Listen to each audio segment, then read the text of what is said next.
Hello. Hello. Welcome to My Body Stuff. I'm Kali. I'm Bernice. Bernice is sick again. Whatever. I am sick again. And she is. That's why my voice sounds strange. I'm like, there was an actress in the old days called Lauren Bacall. We are not idiots, okay? We all know who Lauren Bacall is. God. It makes me cough if I laugh. Let me teach you all something. How about Polaroid cameras?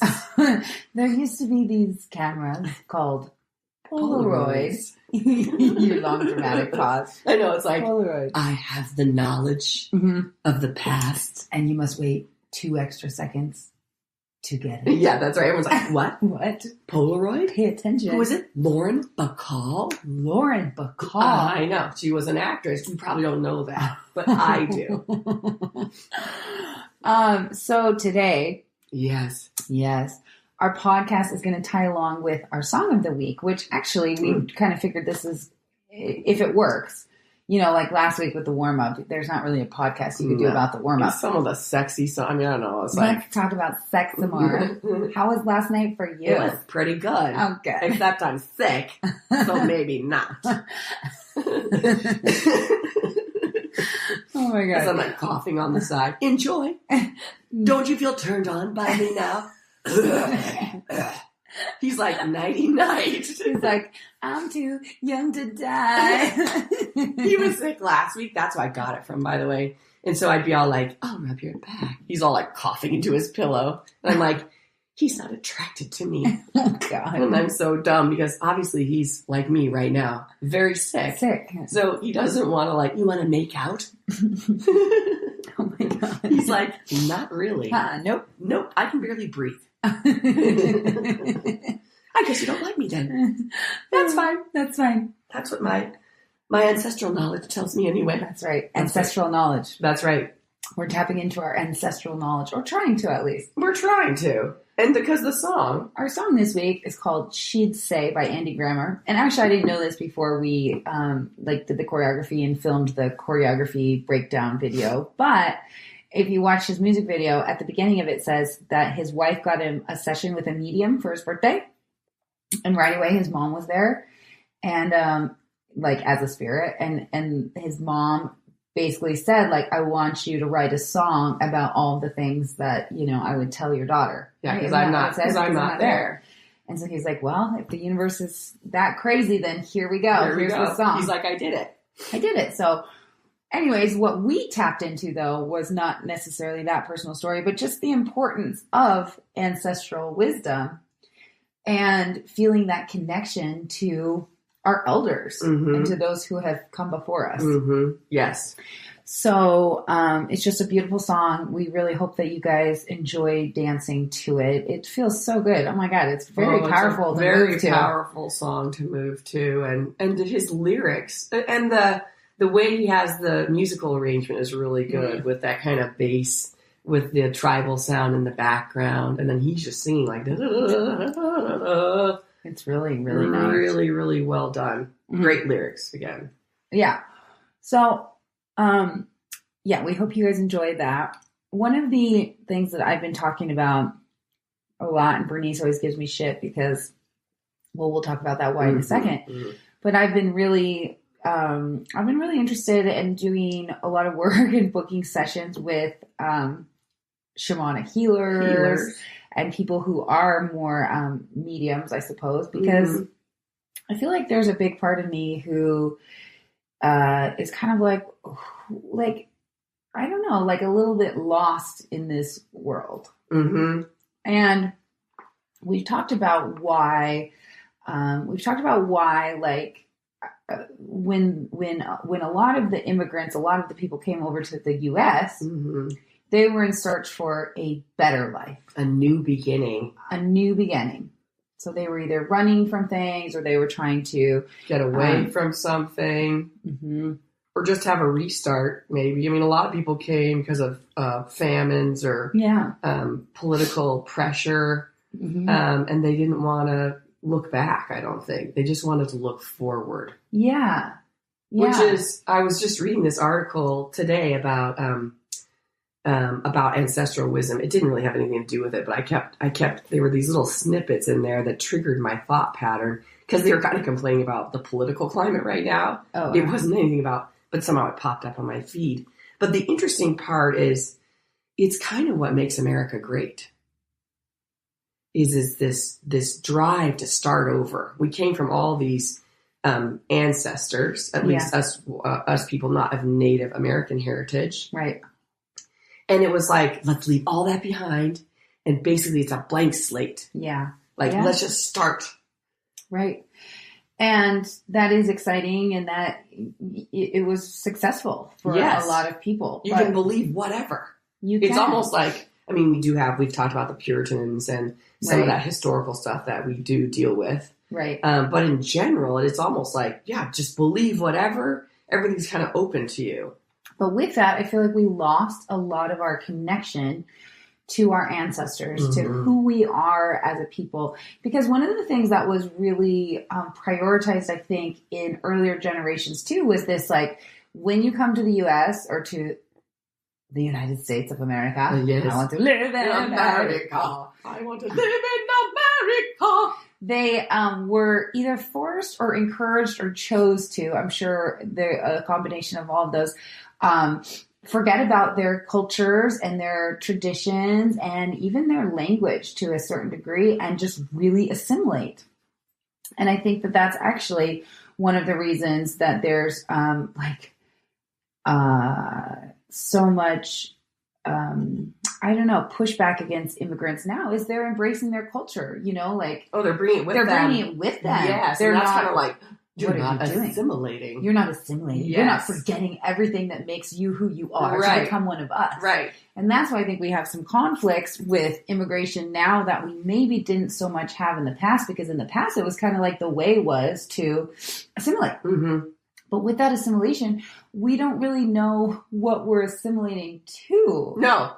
There's no set of norms or anything. Yeah. Like even how we start a group, we do workshops. Yeah. You start off with a set of norms, like don't have your cell phones. There's like simple rules, and you lay them out because all groups kind of want a set of norms that they can kind of rest on and feel safe about. But it's funny how here, just like I was saying, you can believe whatever. Right.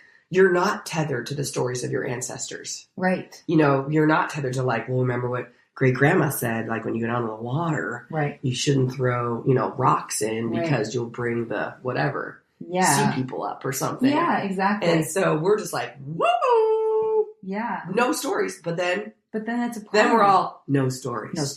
No stories. So then we're all looking around because we want to have. Well, we need a story. Yeah, and we want wise people. We want some wise people. I think sometimes I just want a wise person. And that's why for me, I do look towards these shamanic people because I'm like, you're tapped into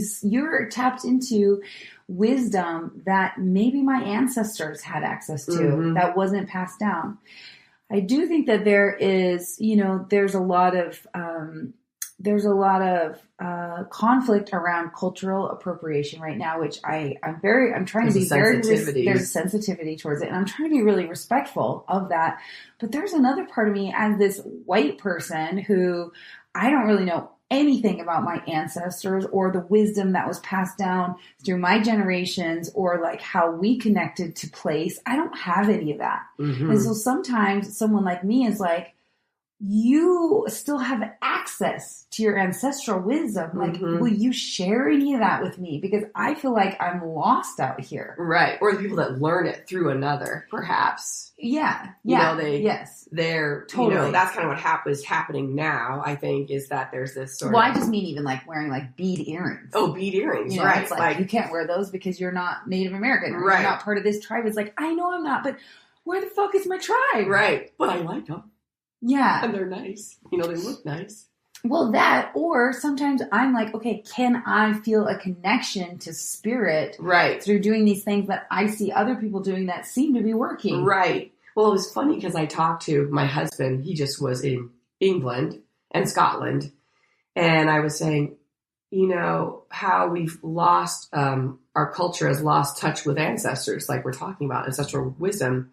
And he was saying, well, in England, they were just constantly fighting the Druids. Oh, remember that? They were just like, no Druids. Right. just decimating them. Like it was just very clear that you just have to kill that stuff. And it's funny because you see sort of the Celtic or Druidic stuff, but then that for whatever reason, when cultures come in, they're like, no more of that. Right. That is not safe. Right. And then it's lost.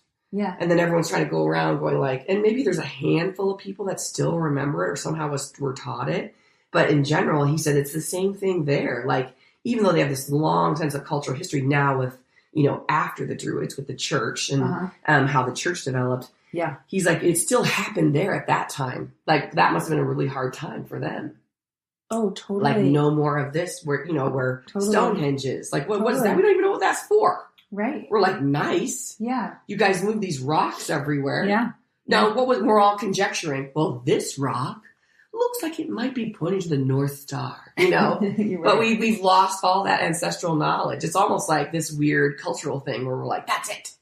Yeah. We fight it off. So my family is from Scotland, and I don't know, sometimes I almost think that like we were like witches or, something like that.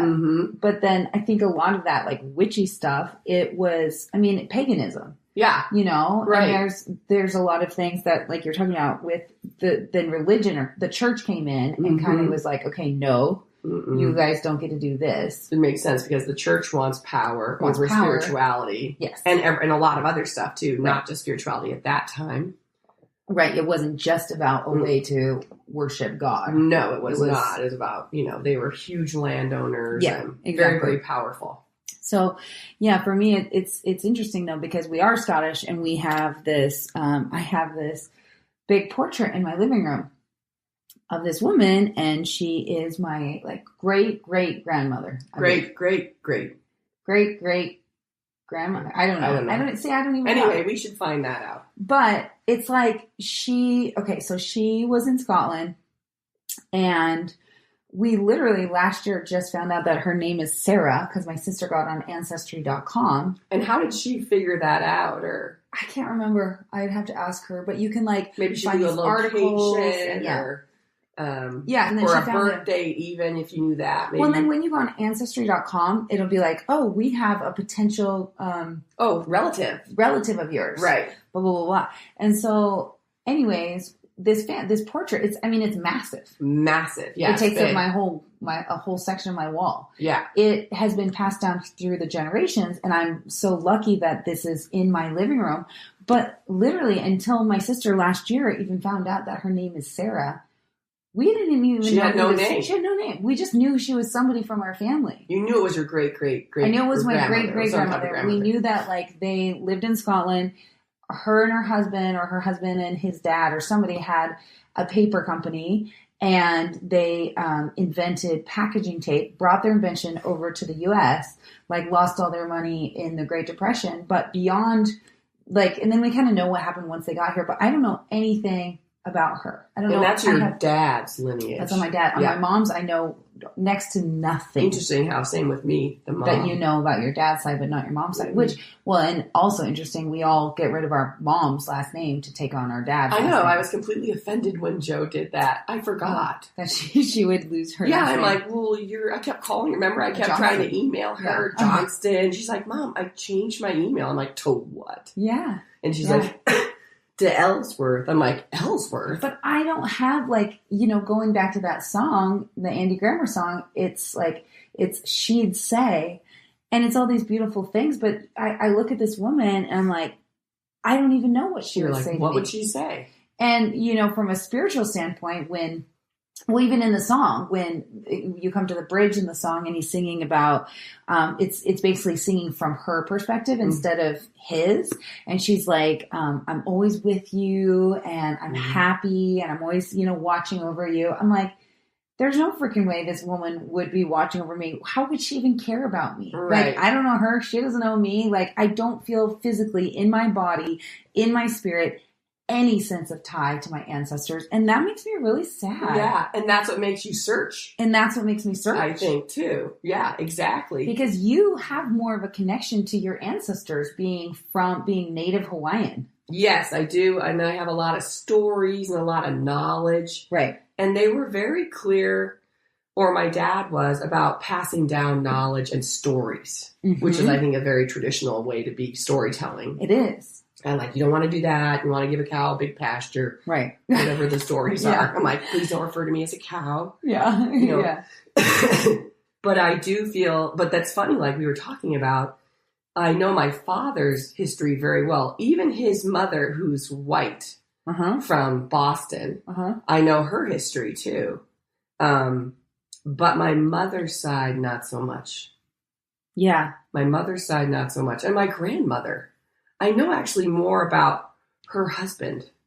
Oh, sure. But I know hardly anything about her. Yeah. Which is, I find odd. But it's like, but I do feel very connected. Or I feel like they're always talking to me somehow, trying to tell me something. You always talk about your ancestors. I know. And you think that your family believes that you guys turn into birds. That's one of the beliefs, yeah, that we turn into birds. So if you go anywhere like by the ocean with Bernice, you'll see she's always calling to the birds and they're always responding to her. And she has this whistle and she's always like, we were in Tulum and she's like, God, look at that handsome bird. Oh, we're like, okay. It was a heron. Okay. He was but it was so just so handsome. funny how you were like, he's so handsome. We're like, yeah, we know you think that you're like people turn into birds. He was my lover in a past I know. life, I'm like, obviously. oh yeah, you like that one. I will pick him again. But I don't have like, and that's a story that was passed down to you. Totally whether it's true or not. Whether it's true or not, it's like the little childhood brain, it made it reality. You know what I mean, too? But I don't even know what my ancestors believe about anything. Right, because there was no, but isn't that interesting? There was no oral knowledge passed down. No. Oral history. No. Passed down. No. And so when the people came to the United States and they either lost it all before or they were forced to, give it up. Or assimilate. You understood, like maybe I would start talking. Let's say if I moved to Ellis Island and I'm talking to everyone about the birds. Nobody moves to Ellis Island. No, I mean, but they went through Ellis Island and then I moved to Ellis Island. I did. I lived there, had a great place. Really good real estate.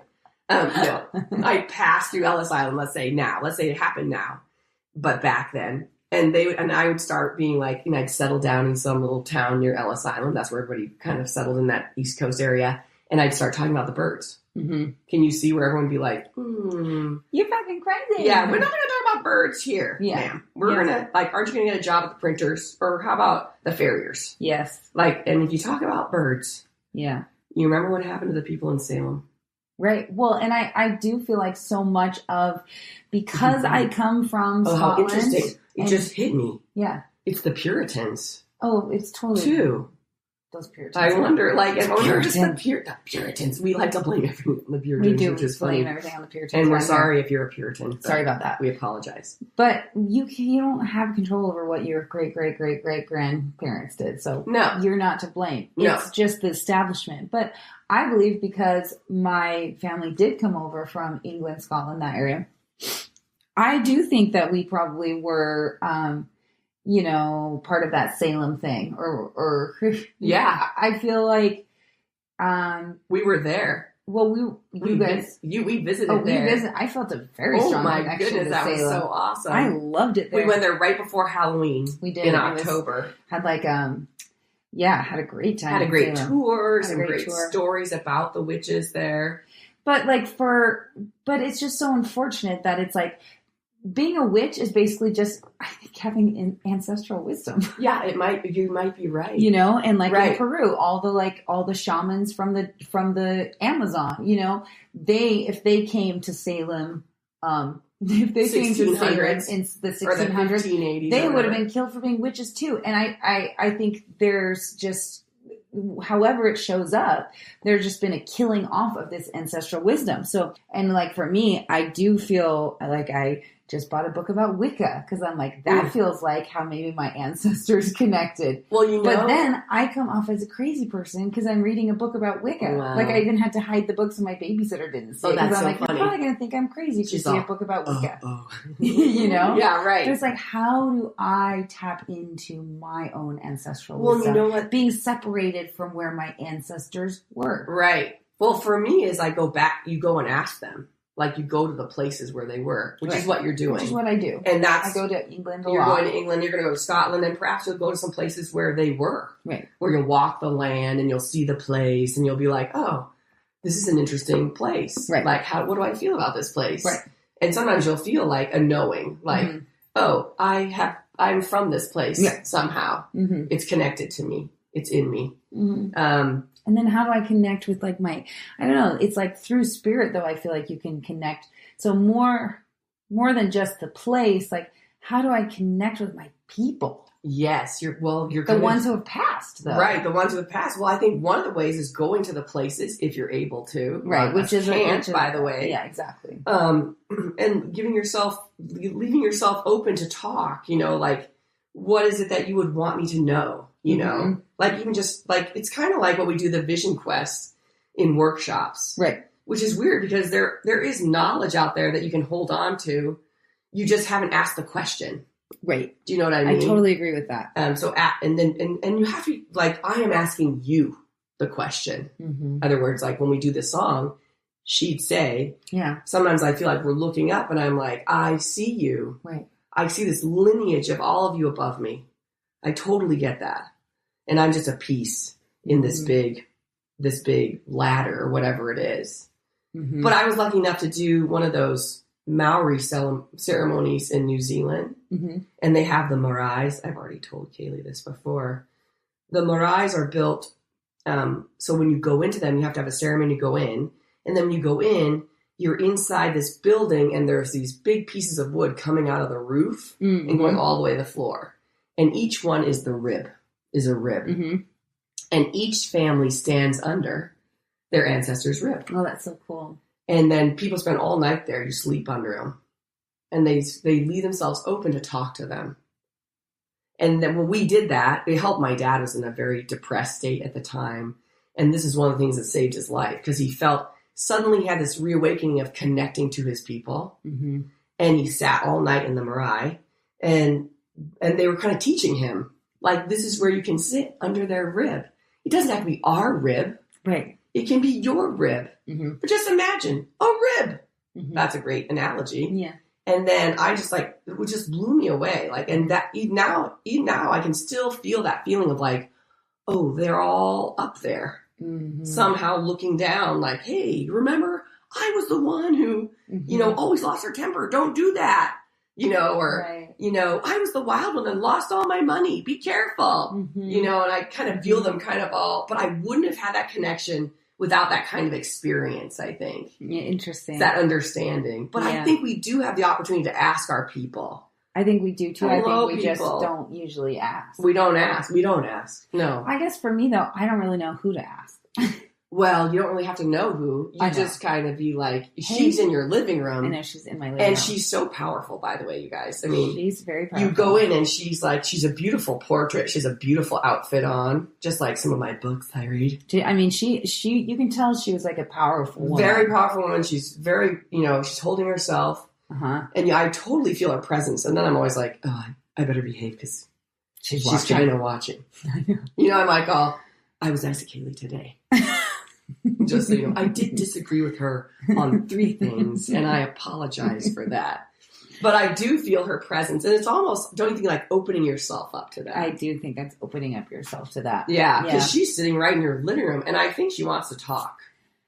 I should talk to her more. Yeah, I think she wants to talk. Like, she's so, and she has so much information, but a lot of stuff happened, and so everyone was like, let's not talk about her anymore. So this reminds me so much of Frozen 2. So I want to see that movie. I haven't seen it yet. Ray is really excited, and so is Joe. I love, I would go again. But it's so actually fascinating because so much of Frozen 2 is about ancestral wisdom. And without ruining too much for those of you guys out there who haven't seen it, but you have to go see it. Like me. Even if you don't have kids, go see it. It's such a great movie for adults. But basically the story is Anna and Elsa need to reconnect with their ancestral wisdom to find all these answers that they're looking for. And it all ties into spirit. It all ties into this sense of place, spirit of place, talking to our ancestors, trying to understand who our ancestors are. Like part of the big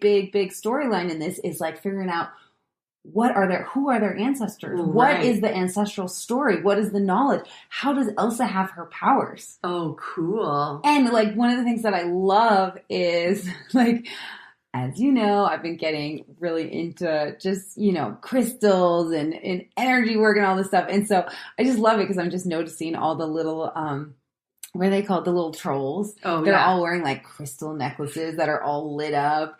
And then I was like, they talk about that. Yeah. And I have recently been interested in getting a tattoo of runes for, my daughter's middle name. So hope, love, and joy. And so runes are like old Viking symbols essentially. Mm-hmm. And it's awesome because in like when she's going to this forest, there's all these big stones that have runes. They have runes on them. Yeah, they have runes on them. And I just was like picking up on so many different things of this like ancient ancestral wisdom that I think crosses all cultures. It's like this connection to nature, mm-hmm. Oh, yeah, good point. And that's so much I think about what some of this ancestral wisdom is. It's the spirit, it's nature, it's all the same thing. Mm-hmm. Yes. And right. as I'm reading my Wicca book, so much about Wicca is like, you can't ignore the nature part. So much of nature is a part of the practice. I want to say, not like and it's religion, interwoven in us. It's like we talk interwoven. about what are the elements of the world is made of, Earth is made of. We have the same elements. Yes. So it's just like we are part of this Earth. Yes. So it's so funny when we remove ourselves from nature, we don't understand that we're removing ourselves from ourselves. And that's and from our spirit. And our spirit. And part of our ancestral wisdom is connected to nature. And I love that you said we just forget to ask. We forget to listen. We forget to ask. And what she's haunted by is this sound. She's haunted by this like singing this sound and she tries to ignore it. She tries to ignore it and she's like, I go away. Like I'm comfortable now. I finally I've got a good life. I have a good life. I don't want to be called by you. Mm-hmm. But it's her, I'm not gonna ruin it, but it's an ancestor who's calling to her, wants to talk to her. Yes, yeah. And then she gets in there and she has the conversation. She gets the answers and she really taps into her power. Oh my God, there's like this scene. I love it so much when she's gone to the place of where they originated and she's just totally like, I mean, it's magic. It's so magic. But it ties into exactly what you're saying is, you've got to visit the place. You've got to connect with the ancestors. You have to be open to listen, to receive. And you have to ask the question. It's okay to ask. Yeah. Exactly. Yeah. So it's really cool. And this is a whole cultural movement. I just read, when we were doing research for the topic, there's a bunch of articles out about it right now that Americans in particular, not any other culture, are traveling to all these sort of indigenous places in the world. Mm-hmm. And the indigenous places are making it available because of course it's a good business too. Yeah. But they're doing, so that they're making it available because the Americans are searching. Mm-hmm. And so it's is it mainly Americans or is it's mainly Americans? Americans. If they're not seeing it from anyone, not anyone. It's mainly Americans doing all like, I'm going to go down and do some ayahuasca. But it's like, they're seeing it it's a huge movement happening right now. And I don't know if culturally we feel really lost right now. Mm-hmm. They noted that it kind of happened in the 60s and 70s too, when there was a big transition from how we defined ourselves to the free, free movement. And I don't know if we're, again, we're feeling, it feels a little scary in America now to me. Mm-hmm. And I don't know if we're all feeling a bit unsteady. Mm-hmm. And it's like, somebody give us some wisdom. Can someone lead us or at least tell us, the answers or how we should be? And I guess I feel a different way about that because you are more, like you're super engaged with the news and everything. Mm-hmm. For me, I feel like we're in a spiritual awakening. So it could be part of the spiritual awakening too. Yeah. And I feel like that's a lot of where our searching is coming from is it's like, we're trying to say, okay, like I'm waking up spiritually. So now who do I go to? Who are the elders that I should learn from? Right. Where do I learn? And I think that's part of the reason that we are feeling like we need to connect with elders. And some could argue that I should only be talking to elders in the British Isles because that's where I'm from. But I would say... But some people would agree with that. Yeah, some people would, for sure. Yeah. Some people would say, who are you to gain this type of wisdom? Those are my elders, and your elders fucked us, so you don't get my knowledge. They have a lot of, a lot of pain in their history. Is, and I totally understand that, but I feel like the way forward through this awakening is for the knowledge to be shared. Yeah. In order for us to heal, in order for us to move into this new phase of evolution and of enlightenment. I totally agree with that. For me, though, I just have to talk to elders, like of their ilk, if they're open. Because, and you feel it when you're around them. I felt it a few times in my life where I'm like, oh, I better listen. Yeah. This person has a lot of knowledge. I remember in New Zealand one time I was there and I was maybe messing around with a boy. I'm so surprised to hear that. And one of the elders came up to me. I don't even know him. Like in America, you would never talk to someone either. Like I don't really know you. You know my dad. I don't know you. Mm-hmm. And he came up to me and he's like, you better behave when you're in this place. He's like, we're watching you. And your ancestors are watching you.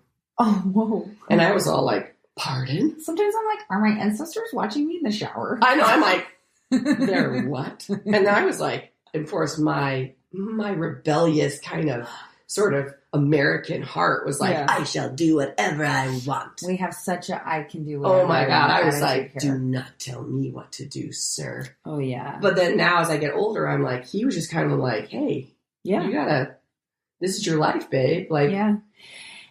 I grew up with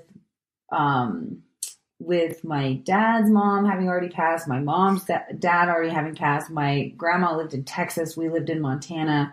Like I don't really have any connection to any elders. Mm-hmm. Yeah. Well, I don't know. Where did the elders go? Where are they? I don't know. Like when my dad died, I felt this huge, like, who do you talk to now?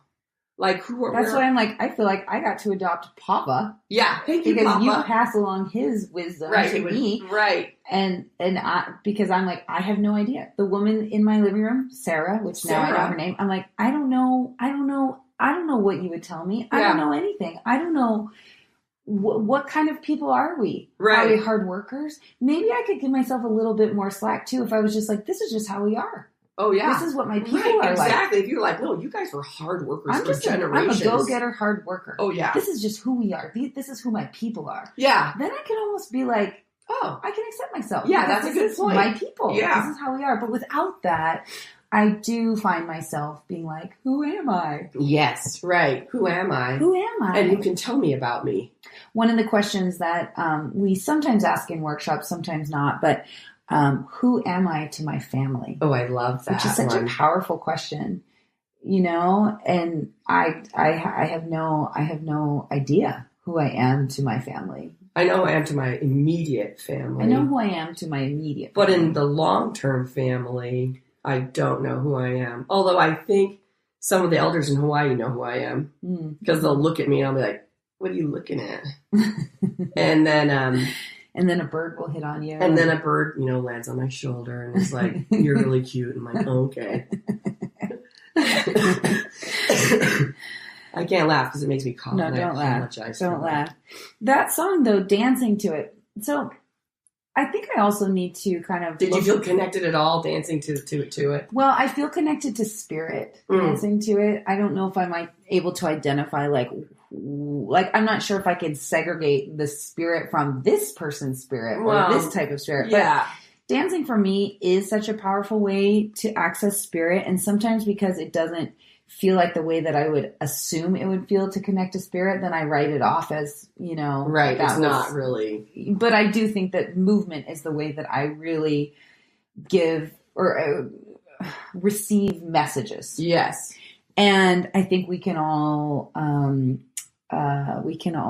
understand that feeling when you get like tingles. Yeah. I mean, don't you think that's something? Oh yeah, for sure. And so when I'm dancing, especially. And when I think about humans, again, we take the larger context of humans and people dancing for generations, it's been such a big part of our culture our giant culture, our giant Homo sapien culture. I think dance was a big part of it. And I think that's when I dance, I think for a little while, I'm like, oh, I am connected to all those that have come before. Mm-hmm. And in our culture, it's always about honoring those who have come before because it's like they lived, just as fruitful and painful lives as we are living. And I think we owe it to them to be like, God, what was it like for you? Right. Tell me. Or even if it's just a spiritual question. I get that. Like I, from a human perspective, can understand conflict, but my spirit wants to feel a sense of groundedness or like a sense of belonging or like, I want to be able to light a candle and be like, come in, come in ancestors or come in knowledge or, do I access it through my intuition or through movement or through vision or through probably all those things. Yeah, but I don't yet, so I'm working on it. Yeah, you're working on it. But those are all great ideas of how to access it. And and then asking the question, kind of like what we said, how we manifest. By just putting it out there to the universe. Like, come, tell me a story. I bet you have a story. And it might just be a picture in your brain. You might meditate and light a candle. You might, come tell me a story, Sarah. Right. And she might just show you a picture, a beautiful brocaded cloth. Yeah. And you're like, oh. Yeah. But that's a story trying to be passed down. Yeah. And you're like, oh, thanks for that. Thanks for the picture. Right. Yeah, absolutely. However we stay open. I hope this podcast elicits a lot of input from you folks because I'm sure. Because I've been terribly unpolitically correct. Right. And so I think it's a great way for all of us to talk about this because I think that's how we make sense of it. Right. By just getting the dialogue going. Like, well, for me, this is how I see it. And for me, this is how I speak to the spirit. Yeah. And not being like, oh, that person is a totally inconsiderate person. You're like, oh, that person just feels like their soul is lost. Yeah, they're just lost. And so, how do we give comfort? And how do we make sense? Which I think is very different than like, dressing up as a Native American for Halloween. Like, I get that is cultural appropriation. Like, I totally understand that. Good point. But some of the stuff that I'm like, well, am I allowed to? Well, you're like, can I do a sweat lodge? Or But the cool thing is, I think that the more people kind of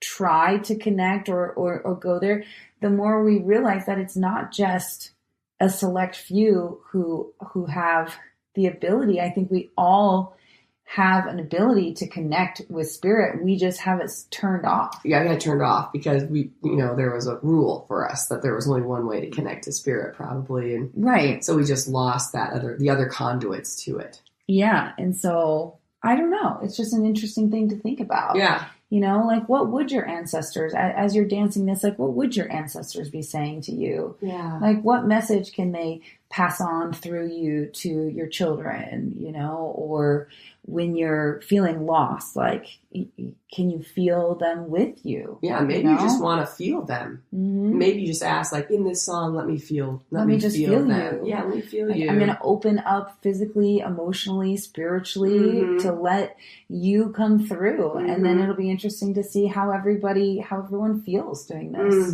Very good. Because I definitely felt like very powerful energy.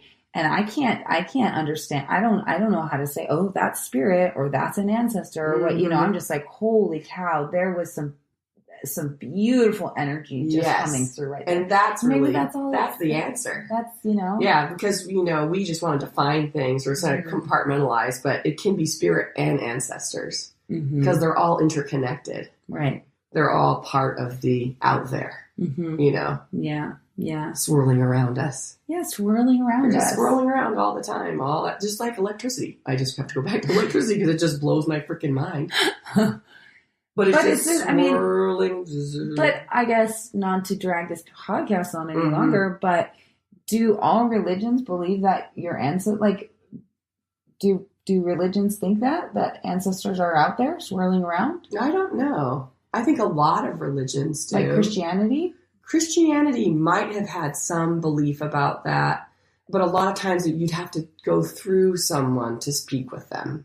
Right. So somebody has the power. Well, they were smart. Someone figured it out. Yeah, power. They're like, hold on. You want to talk to Auntie? Yeah. You got to come through me. That's exactly right. You're all coming here today, and we'll talk to Auntie today. Yeah. But so there was sort of an appropriation of power sometimes, I think, that you can talk to them, but you'll have to come here. Yes, or do it in this building. And probably through whoever. Yes. Yeah. So, which, it's just their power is an important thing, and there are many ways to the mountaintop. For sure. Yeah. I'm just curious if everyone's going to be like, yeah, I feel like my ancestors can talk to me. Yeah. Or if people think that their ancestors are now in a new space. Right. And can't cross over can't or come whatever. through. Right. Yeah, that's a very good question. But see, again, like I'm kind of a clean slate because I grew up with no connection to ancestors or religious background. Right. So I get to just kind of...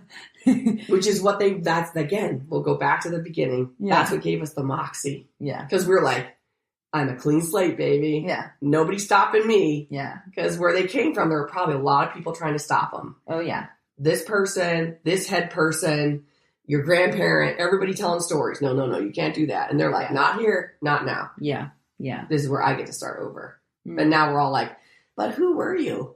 Right. Why just start over? Like, I think we're broken. Yeah. I think we have no sense of connection to who we are, and we're kind of a lost people right now. We lose our sense of self. We totally we're all like, well, who am I then? Yes. Who am I? Sometimes I'm like, I don't know. Are we strong? I don't know. Are we a funny group of people? Were we weak? Yeah, were we like... Did we all die from like the chicken pox? The famines or something? Like, I'd like to know that. Were we always in court? Yeah, right. Was my family in court? Was I in court? Of course I was in court. Or was, you were in court. I was like out like picking some weeds. No, you were the queen. I was like queen. At court. I was the queen, sickly queen, of course. I'm sick again. Kaylee, Sarah, can you bring me some tea, darling? This lifetime I'm like, bitch, I'm in charge. That's right. You're like, this time around, I know what I'm going to do with you. Anyways, it's a beautiful song, It's a beautiful song. So even if you don't do Ula, listen to the song She'd Say by Andy Grammer. Thank you, Andy. That was a really good song Really you made. Good song. And I apologize if I've been offensive. I'm just curious and I'm questioning and I'm searching. And questioning and trying to find answers is what we're all doing in this place. Yes. So thank you for listening. Thank you for, please send us messages. Send us messages. We'd love to have a dialogue. Have a good day, you guys. Bye.